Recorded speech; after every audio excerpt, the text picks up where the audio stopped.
Hello, everyone. Thank you for tuning in. I am Jay Lee. This is Jay Lee's Corner, and this is my review for Teen Mom 2, Season 8, Episode 17. Oh, these episodes is getting up there. I see that we have a preview for Teen Mom OG, which will be coming on in November. But first things first, how's your day going? Did you have a good day today? You know what I'm saying? Did you? Did you not? Was it a tough day? Well, guess what? You made it through, so let it be what it is.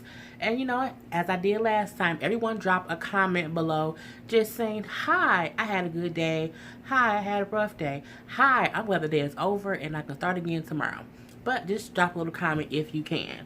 Also, don't forget to subscribe to my channel and share my videos. Thank you very much. Let's get into this Teen Mom 2 review. Same process, you know, as anytime. Chelsea's story and Leah's story is always the easiest. Kailyn is always somewhere in the middle with her story. And of course, Briana and Jenelle is always something. So let's start with Chelsea because of course hers. I feel, well, yeah, let's just start. I don't know if I want Chelsea to continue to be on the show. Only because her story is so boring. And I don't want people to think, she's a regular, stay-at-home mom, which is great. It's fantastic. But, it's so many times you can see her holding the baby, giving him a bottle or something. You know what I'm saying? Like, there's nothing really going on. Even with the whole Adam fiasco, like, to me, that isn't even interesting simply because he needs help. So that's not like much of a storyline. I just wish Chelsea had something going on. Because I don't know how else to nicely say that. You know what I'm saying? Because this episode was literally showed her taking Aubrey to go get fitted for her bridesmaid's dress or flower girl dress or the dress for the wedding or the reception thing that she's doing. That was one scene. And then the other scene was her trying on her wedding dress. Now let me say, the dress she put on was absolutely beautiful. Like, it even, my notes I wrote down, I said, she's in a dress and she looks amazing. It's just such a simple, elegant, beautiful dress. Absolutely, amazingly stunning. The dress was beautiful. It was absolutely stunning. I was like, okay, Chelsea. Okay, beautiful, beautiful dress. And as I said, it was very simple, but elegant. It was graceful, but not too, it wasn't too much, but it also wasn't too plain. I was like, that is a gorgeous dress. And that was the end of Chelsea's story. So again, that's what I'm saying. Like, I don't know. Like, I don't want people to think I feel like if you're a stay-at-home mom, you have nothing else to do.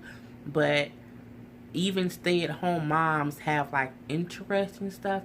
And I don't know. Chelsea's stuff is just so little and so minimal. And sometimes I feel like she leaves out certain stuff. Like, they're very private. Like, when she got engaged, it was private. When they got married the first time, it was, you know what I'm saying? She keeps some things private to herself, which is fine because everyone has, their right to privacy, except when you're on a reality TV show about being a teen mom.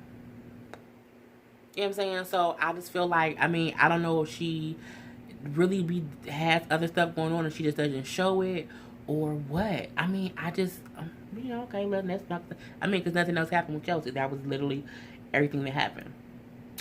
With Leah, her story was really easy as well. We see the girls are all starting school. The twins are starting second grade, and Addie is starting, it must be like either preschool or kindergarten, one of the two. And they just show like Addie, who's taking Allie's knee pads, and she's putting time out. Okay, that's cute. And we find out that the girls, the twins, Allie and Aaliyah, will be in separate classrooms for the first time. With them being twins, I guess they've always put them together. I think that's how some twins are when they're younger. I can't remember if I've been in school with twins before. I've known twins in school, but at that age, I can't remember, if I was in school with twins. I know, like, later in middle school and later in elementary, there were twins. I don't know, who knows. But she's saying how she think it'll be a good thing that they're separate because they can kind of build their own identities. And it might also help Addie with her anger issues with her sister. So they show her getting up, taking the kids to school. I'm like, what time does kids have to go to school? Because it was pitch black. Like, it was pitch black outside. Even getting to the school bus, it was still pitch black. I'm like, does the kids have to be at school at like 5 a.m.? I mean, doesn't the sun rise at like 6:30, maybe 7? I just kept wondering, I'm like, they taking these kids to school at nighttime. Like, it's night school. It's not even day school anymore. I was like, why is it so? I mean, it was pitch black. And I don't have to be at work until 11, so I don't get up that early in the morning, but I am sometimes woke that early. Like, I'm getting up at like 6 and 7, and it's bright out, but I'm like, why is it so dark? I was like, I wouldn't want my child going to school that early. You know what I'm saying? Anywho, so, the girls are in their separate classes, and, Leah drops them off, but Corey ends up picking them up from school, and he asked them basically how their day went. They both said they had a fine day. Allie says how her aide did help her, how she did not have to use her chair all day. The other sister, Aaliyah, Aaliyah says, Allie said she missed her sister. She didn't like that they weren't in the same classes. Whereas Aaliyah said, I was happy we weren't in the same class. Probably because Aaliyah can now be with kids, who are also her own age, but who can do things who are not restricted because of physical disabilities. So for her, I'm like, she probably loves it, and then she probably also doesn't have to consistently watch out for her sister to be sure her sister is okay. So it's her time to really be free, make her own friends, and have fun. So Leah, of course, calls Corey just to see how the girls' day went, because he picked them up, and he said, as far as they told me, the day went great. And I also think it'll be good for Aaliyah, because she it'll probably help her aggression things. It'll probably also help her in counseling, and I completely agree. I think Aaliyah did certain things because she was always with her sister. She was always having to see what her sister was doing, checking on her sister, or seeing the special attention her sister was getting. So with her being in school all day and she's kind of on her own, it'll be a little bit different. So that was their whole thing. Leah was the girl starting school. Okay, cool. Kail. So Kail's pregnant, almost due. She's basically going through the whole rigmarole of, I'm going to be a single mom again for the third time. And I don't feel bad for Kail, simply because you were literally married and got a divorce and then got pregnant by another man. So not saying that you should have had Javi's another baby or whatever, but I think you didn't take the time to have a break in between your marriage and a whole new relationship before you had a third baby. So you can't now be so, oh my God, I can't believe I'm going to be the mother of a third baby. But you did it to yourself. You know what I'm saying? And then you picked a guy who isn't a good guy. Like with Joe back in the day, he, when she was having issues with her mother, she was living with Joe in his family. And her and Joe was basically a good couple, except Kail was a bitch. And Joe was a bit of an asshole, and they kept clashing. So that's one thing. But Joe, for the most part, was a good guy. For Javi might have a temper, but Kail also has a temper. But for the most part, as far as him caring for the kids and trying to be there for the kids, Javi's great. So Joe and Javi are both great fathers. But this third dude, Chris, seems to not be that. And my thing is, you kind of reap what you sow. You were so gung-ho to get out of your marriage and be free and move on. I don't want to be tied down to this marriage. And then you went and you was, out here thotting and bopping with whoever, and you got pregnant by this guy who you're now so hung up on, and he's not even really there for you the way your other two fathers have been there for you. And then you are like, she's like sad. Like she's emotional about it. You know, she's talking to her friend and she's like, you know, baby number 3, Chris, you know, he didn't come to her last doctor's appointment and she feels like he might not come to the birth. She says how sometimes when she calls him, he just doesn't answer his phone if he's with other girls, because that's what dudes do who ain't committed to nobody. He feel like, I don't have to answer your call. And everyone knows the saying, you know, mama's baby's daddy's maybe. So you put yourself in the position where you got pregnant by some random guy and he's doing what random guys do. They come and go as they please. You know, that's what happens. But you had at least a stable marriage before, but you didn't want to work on your marriage. You was over your marriage, and you was so over your marriage that you jumped into this whole new situationship, and now you're kind of screwed. And now you're fearful because you're like, I don't want to have to do this on my own. But you put yourself in that position, Kale. And I hope it teaches you to sometimes don't be so eager to get out of something that you think isn't good for you because you want some more freedom. Because now you're going to have all the freedom in the world with 3 kids. And you also can't expect Javi or Joe to pick up any slack that this third father doesn't do. Because, you know, as we see now, Javi and Joe both help out with Lincoln and Isaac. I don't know how gung-ho they're going to be to help you watch a third child, because the father isn't good. He isn't in the child's life. And it's fucked up. That whoever the guy is, Chris, you know, he's wrong as ever too. But you put yourself in that situation. So, you know, her friend is like, you know, I know that you want Chris to change and you keep harking on it and you kind of want him to be there, but you need to realize he's not going to change. And, you know, she just like, I just wish I didn't hope he would. But I'm like, you know, you want to get over how Chris cheated on you. You want to be able to get over it and forget about him and just move on. But you didn't feel that way when Javi was upset about how you cheated on him. Javi still cared for you after you cheated the same way, but you still cared for Chris after he cheated. So my thing is, you reaping what you sow. You are reaping what you sow. Whatever. It's crazy. And it's sad that it's sad that she's sad, but it's like she put herself in this position. So you kind of can't feel bad for her because she did this to herself. And you can just say, well, you know what, I hope that she, you know, the guy Chris steps up eventually. And if he doesn't, you know, then she'll have to pick up the slack and do what moms have to do. But again, it's like, remember, the grass ain't always greener on the other side, Kale. And you ended up learning that the hard way. So, we see how Isaac's kind of with Joe and everything.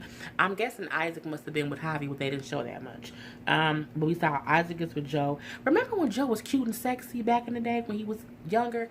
And now he's like a dad with like baldiness. Okay, it's just me. Anywho, you know, he just brings up to Isaac, you know, how mom's having a new baby and you're going to have to help her out a little bit. You know, just be there for mom. And remember, I'm always your best friend. It was a cute little scene. You know, it is what it is. Next we see Kayla's about to go to one of her doctor's appointments, and she's like, I hope Chris comes, but he might not come because he didn't come to the last one. And as she is going to the appointment, she calls her friend, I think she calls Sterling, and she's crying in the car like, oh my God, I'm just so sad, you know, I just don't know if Chris is going to show up, you know, I'm calling him and he won't answer, and what if when I go in labor, I'm calling him and he still doesn't answer. I'm just so emotional. She's crying. And, you know, I'm like, but you wasn't crying this hard about the end of your marriage, Kale. You weren't at all. And you have been with Javi for years. So, again, I'm like, how are you so emotional over this man who you haven't even invested that much time in? You haven't. But, you know, whatever. We then see when she pull up, he's actually there. Now, they don't show his face. They blur his face. So I'm like, clearly, he don't want to be on the show. Because clearly, he out in these streets starting and bopping. And he not going to give them a release to show his image. And all we know is his name is Chris. And I don't know what he looks like. And I don't even care to look it up, to Google him or tweet him or figure out what he looks like.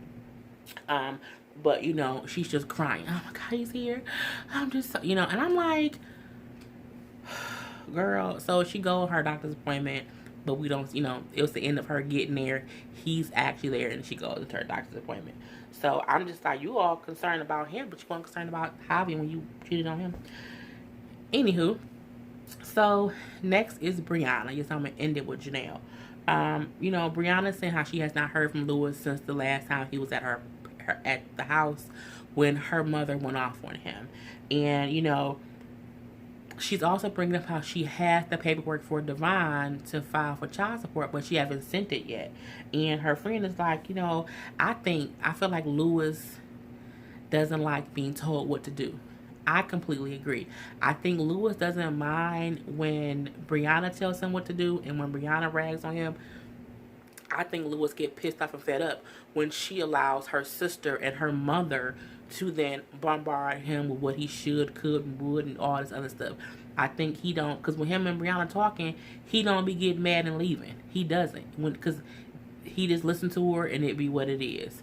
It's not until her mother, her sister come into play, that he kind of shuts down. And I feel like the reason he does it is because he wants to defend himself, but he knows if he do, it might come off disrespectful, and he just don't want to put that out there. I don't think he lazy. I don't think he's scared of them. I think he know if he go off, he gonna go off, and it's gonna make him look bad. No matter how bad the mama and the sister look whenever they going off on him in front of all the kids. But, Briana was saying, I think he's intimidated by my mom and my sister. Ding, ding, ding, ding, ding, you think? But again, I don't think it's intimidation. I think he's tired of them coming at him. And he doesn't want to have to respond back to them, because it's gonna turn into an argument, because her mama and her sister they won't let him defend himself to them. It'll just be a louder argument, and then they'll just go harder and harder and harder, and then he will always look like the bad person. And I'm not saying that him not helping her or him not doing what he's supposed to do is okay. That's not what I'm saying. What I'm saying is, he ain't doing shit or nothing because you keep letting your mom and your sister butt into the situation. And I mean, the most that we know for a fact he did was he brought over some diapers. Now, I don't know what else he did, because again, I'm not in that man's life. I don't know the people in real life. But I feel like if you and Lewis could get on a common ground and you leave your mama and your sister out of it, I feel like he would possibly do more. I feel like he wouldn't feel so alienated when he come over. And that's not a reason for him not to help. That's not a reason for him not to be an active father in his life. Even though y'all also said that he is in truck driving school. So how do we know that he's not at truck driving school? We don't know. But I feel like if y'all could co-parent and have conversations and learn how to effectively co-parent, it wouldn't be that bad. It gets bad because of your mom and your crazy ass sister. Bottom line. We then see Briana speaking with Devon and just let him know, Nova's going to school. I'm gonna need you to help more. He then says how he saw the first episode and asked him what was going on with that, meaning he saw the first episode when she found out that he cheated. Because again, I'm thinking he didn't know what was going on between her and the other baby daddy this whole time until the episodes was airing and he saw it. He also asked her, was she going to move out of her mom's house, or was her and Nova going to stay there? And she was like, well, no, we're going to stay here. And she then said, well, yeah, he cheated on me, that it is what it is. We not together, he not helping me now, he ain't doing nothing, so it is what it is. She then asked him to just help with Nova, because she's like, because he not helping, I'm gonna need you to help more. And the question is, if you not forcing one baby daddy to help, is it fair to force the other one? You know what I'm saying? And I feel like you should force them both. If you're gonna put Devon on child support, put Lewis on child support, if that's what you want to do. But don't try to say, well, because the other baby daddy not helping, you have to do more now. You know what I'm saying? Like, they should just be doing whatever for their own. You know what I'm saying? The way she worded it, I didn't like it when she said, because he's not doing what he's supposed to do, I need you to do more, because I'm not having to take care of this other baby. And I'm like, that's a conversation you should have with both fathers. Like, you shouldn't put more on one father because the other one is a piece of shit. And if you have two piece of shit baby daddies, You know what I'm saying? And it's messed up. And I'm not trying to come off insensitive, but I feel like, you know what I'm saying, you have to hold them both accountable. Don't try to just hold Devon accountable because he over there right now. You know what I'm saying? Like, put them both on child support and leave it be. Leave it at that. You know what I'm saying? But um he then says, she's like, I don't want to put you on child support because if I put you on child support and you can't afford it, they'll take your license. You can't work. You can't come over here and see you. So that's why I'm trying not to do it. He then says, well, how about I went to start schooling? How about I pay for her schooling? How much it costs a month, and that'll be my contribution. And he's like, but how much is the schooling? And then she said, I don't know. We'll find out when we go to her school or whatever. We can figure it out then. He's like, okay, but she then said, but you can't be late with. If you're even late one day, they'll kick her out. And I'm like, what kind of school will they kick her out for one day? I'm like, it's a mean little school. It's a kid's school. So we see that. When she goes to school, they get there. You know, she's there. The mom is there. I think her sister is there as well. And they find out to sign her up, and it's not the school that they signed her up for, which I found out. It's like before care and after care, meaning I need to drop her off a little bit early before school, and I need to keep her a couple hours after school. And they're like, it's like $185 a month for that, and then it was like an additional $25 to sign her up that particular day. And it turns out to be $205. And for some people, having an extra $205 when you didn't expect it to be $205 might not be doable. So I feel like they should have had a clear understanding of how much money he needed that day. And okay, I need $205. Okay, cool. Can I bring it? Do I need to have cash, check, credit card, money? Like how I have to pay? They ain't do any of that. So when they get there and she finds out it's 205, she go to him and she's like, yeah, so it's 185, plus 25. And you could see in his face, he was like, because I don't think he thought it would be that much. And he like, oh, okay. So then when they go into the line to get the stuff done, she's like, oh, I think it's cash only. And he again looked like, damn. So you see him like with a card in his hand, and we found out he don't have $205 in cash. So she ends up having to go to the ATM machine and get some money out. And then we find out that he only had $60 in cash on him, and he said he was going to put the rest on credit. And I have two thoughts about this. One, I never have cash on me. So anywhere I go that requires cash, I'm ass out. Two, y'all should have figured out how it need to be paid, because it's one thing to be pissed off at him if he knew he needed $205 in cash and then he came and he didn't have it.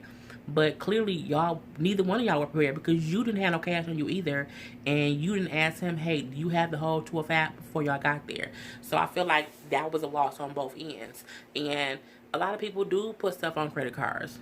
They do. You know what I'm saying? When she was talking to her sister, she was saying, he doesn't have a credit card. Who to say it was his credit card? You know what I'm saying? Like, I don't know.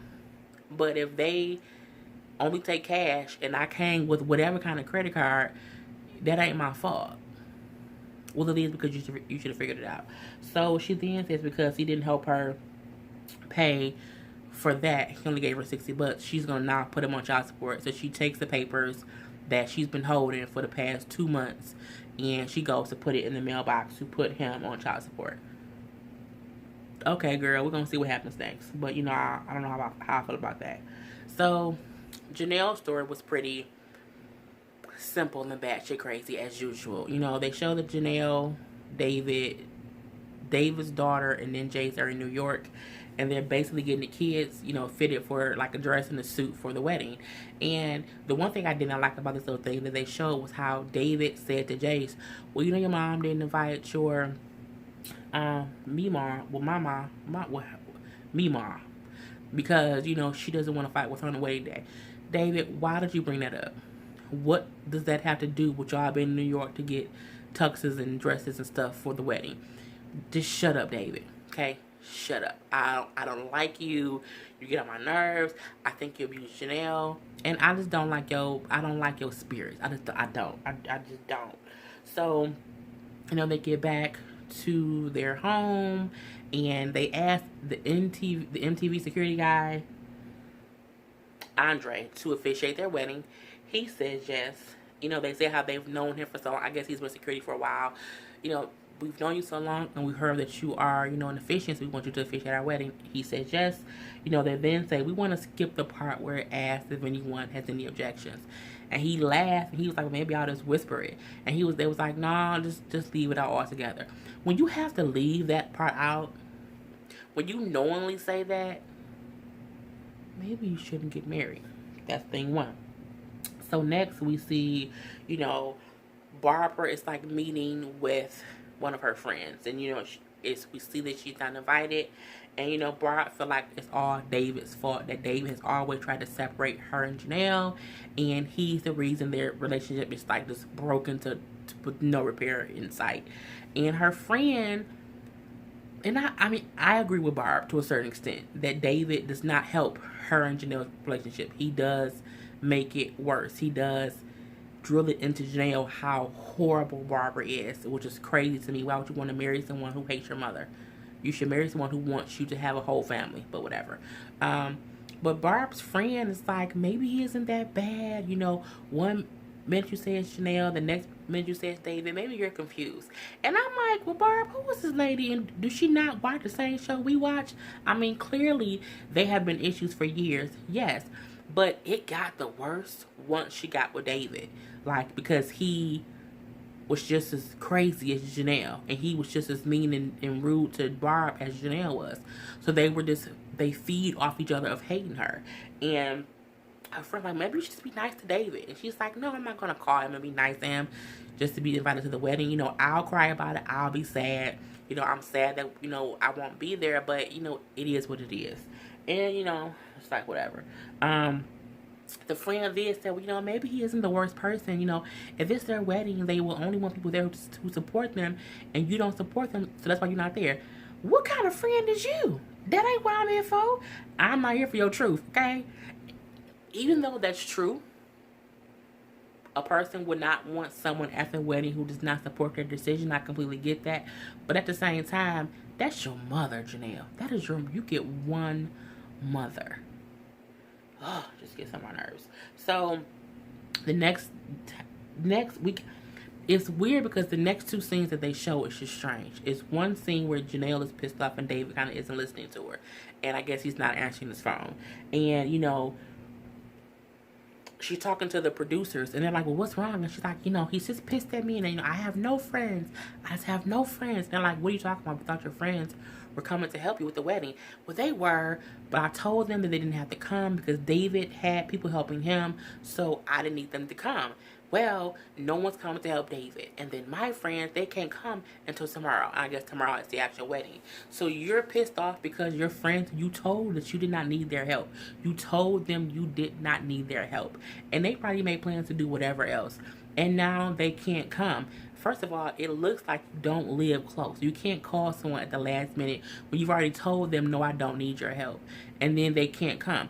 My friends will come to help me at the end of the day because my friends love me. However, Jenelle needs her friends when she's venting or beefing with David. So they're not going to come running. They're not. And I'm like, David don't have nobody. It was a mess. And I'm like, okay. So... and she's like, David's mad at me and he won't answer his phone. He won't talk to me. This is the day before their wedding. So, next we see David is on some machine, like plowing the land behind their house for their wedding. And Jenelle is like out there like, David.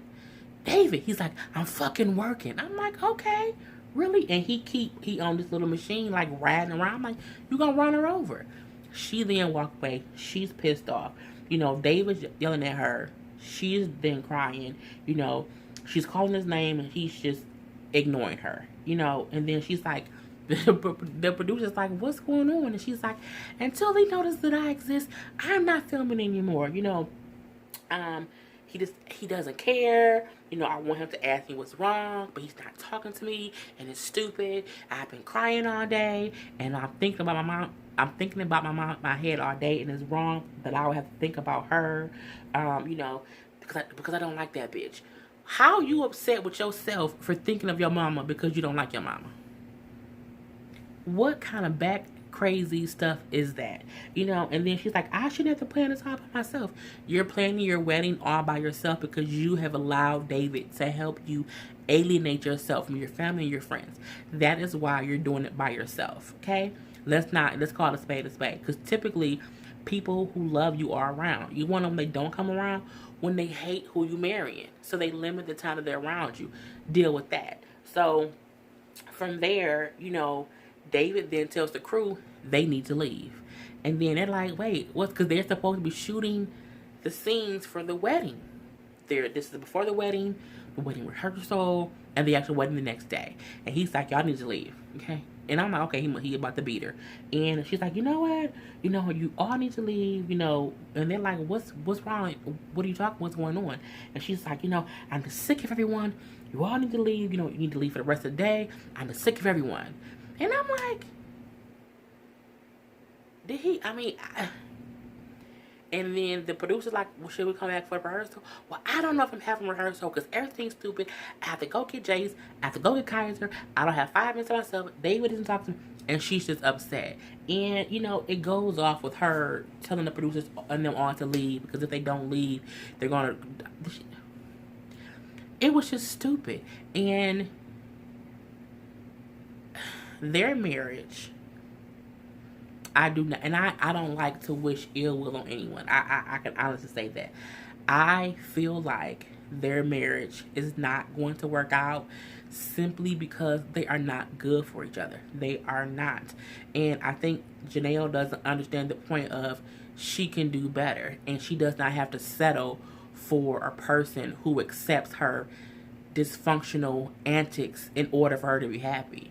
You know what I'm saying? Like, David accepts her dysfunctional ways.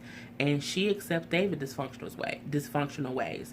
I feel like if they stay together, their kids are going to be dysfunctional. And it's going to be just a freaking mess. And I really hope Jenelle wakes up one day and realizes David is a psychopath. And she needs to get out because she can do better. I need her to get into some therapy.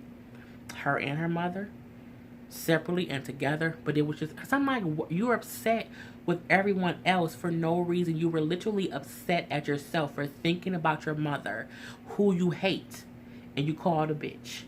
And you're upset because you're planning your wedding by yourself, but it's all your fault. Then you're upset with the producers of the show who are there catching all of this terrible wedding stuff. And so because David is pissed off and David wants to vent without cameras around, you make everyone leave. It's just crazy. And the episode goes off. So that was my review. I think they're all nuts, of course. But, we should wait to see what happens next week. So that was my review of Teen Mom 2. And I am Jay Lee. This is Jay Lee's Corner. Until next time, people. Peace.